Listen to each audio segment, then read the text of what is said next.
हेमाद्युतनयां देवीं वरदां शङ्करप्रियां लम्बोदरशजनीं गौरीं नमाम्यहम्। या देवी सर्वभूतेषु महागौरीरूपेण संस्थितः नमस्तस्यै नमस्तस्यै नमस्तस्यै नमो नमः। जय माता दी, नमस्कार, जय नारायण दी। आप देख रहे हैं सुदेव, मैं हूं डीडी शास्त्री।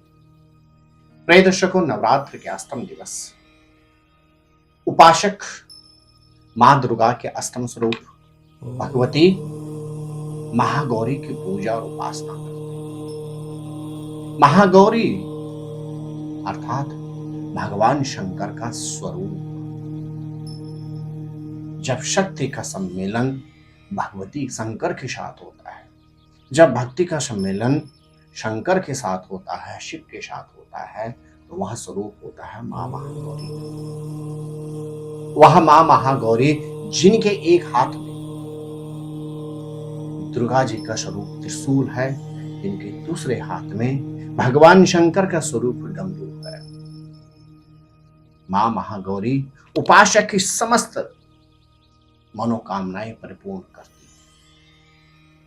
जी हाँ प्रिय दर्शकों, नवरात्रि का अष्टम दिवस उपासक मां आद्यशक्ति नवदुर्गा के अष्टम स्वरूप मां महागौरी की पूजा और उपासना करते हैं। महागौरी अर्थात भगवती शक्ति और भगवान शंकर दोनों का स्वरूप।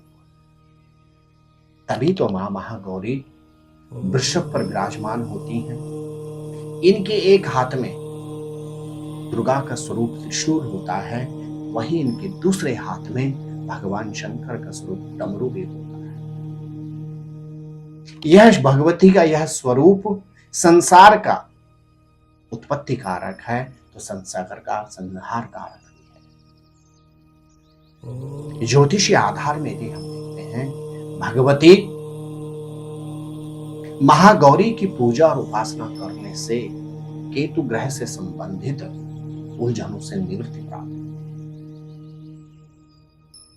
जिन जातकों की पत्रिका में केतु ग्रह से संबंधित दोष चल रहे हैं,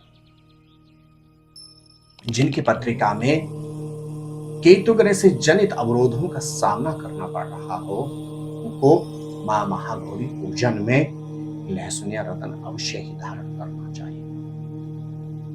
ज्योतिषीय दृष्टिकोण की यदि हम बात करते हैं, महागौरी के पूजन में यदि व्यक्ति लहसुन या रतन अर्पण करते हैं और उपासना के बाद नवरात्रों के पश्चात और विशेष रूप से पापांकुशा एकादशी के बाद उक्त लहसुन को यदि उपासक धारण करता है, तो भगवती महागौरी की कृपा स्वरूप मां भगवती के आशीर्वाद से व्यक्ति को केतु ग्रह से संबंधित उलझनों से निवृत्ति प्राप्त होती है।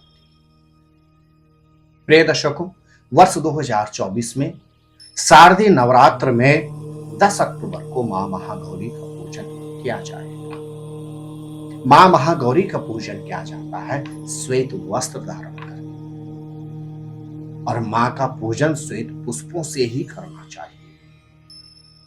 मां को नारियल अति प्रिय है, अथवा नारियल से निर्मित नैवेद्य का मां को भोग अर्पण करना चाहिए।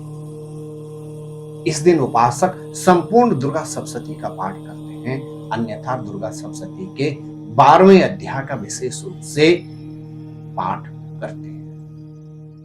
प्रिय दर्शकों, आप भी नवरात्रि के अष्टम दिवस भगवती मां महागौरी का पूजन और अर्चन करें। मां महागौरी की पूजा और उपासना करने से व्यक्ति के जीवन में सुख, समृद्धि, प्रसिद्धि और बनी रहती है। मां महागौरी संपूर्ण संसार का कल्याण करती है। आप भी नवरात्र के अष्टम दिवस भगवती महागौरी का पूजन करें। मेरे साथ बोले जय माता दी। ज्योतिर्विद डीडी शास्त्री जी से ज्योतिष, अंक ज्योतिष, हस्तरेखा, वैदिक पद्धति से यज्ञ अनुष्ठान, राशि रत्न, रुद्राक्ष कवच तथा वास्तु निरीक्षण हेतु संपर्क करें। संपर्क हेतु हमारे फ़ोन नंबर हैं 9810627053, 9818827053। हमारी वेबसाइट है www.vedicjyotish.com। परामर्श शुल्क प्रदान कर संपर्क हेतु समय सुबह 10 बजे से शाम 6 बजे तक।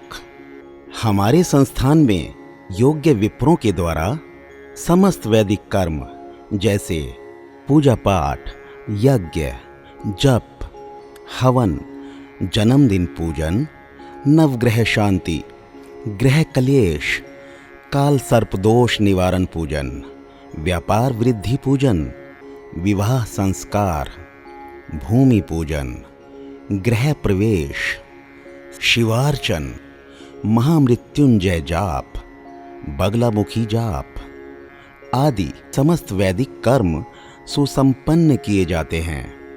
संपर्क हेतु हमारे फोन नंबर हैं 9810627053, 9818827053। परामर्श शुल्क प्रदान कर संपर्क हेतु समय सुबह 10 बजे से शाम 6 बजे तक। हमारी आने वाली वीडियो को सबसे पहले देखने के लिए अष्टोदेव यूट्यूब चैनल को अभी सब्सक्राइब करें। आगे शेयर अवश्य करें ताकि और लोगों को भी वीडियो का लाभ मिल सके। धन्यवाद।